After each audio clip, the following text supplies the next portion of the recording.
Hello everyone, hope তোমরা সকলে ভালো আছো। চলে আসলাম একটা মিনি ভ্লগ নিয়ে।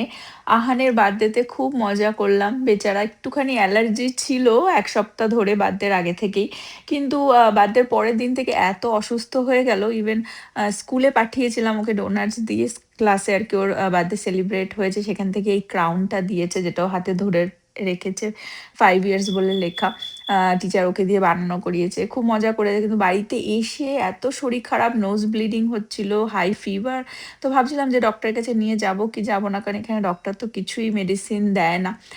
তারপরে এতটাই বাড়াবাড়ি হয়ে গেছিলো গতকালকে রাত্রে, সারারাত ঘুমায়নি, বমিও করছিল। তো ওই জন্য আমরা চলে আসলাম।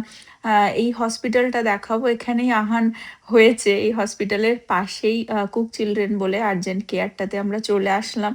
আম আর্জেন্ট কেয়ারে আগে থেকে অ্যাপয়েন্টমেন্ট নিতে হয় না, দিনের দিন অ্যাপয়েন্টমেন্ট নেওয়া যায়। খুব ক্রিটিক্যাল না হলে এখানে আসা যায়, খুব ক্রিটিক্যাল হলে ওই বড় হসপিটালে ER-এ যেতে হবে। তো এসে অনেকটাই ওয়েট করতে হলো, বিকজ আর্জেন্ট কেয়ারে আসলে ওই আরকি পেপার ওয়ার্কস থাকে, প্লাস ওরা ৩ রকমের টেস্ট করিয়েছে, ইনক্লুডিং কোভিড টেস্ট।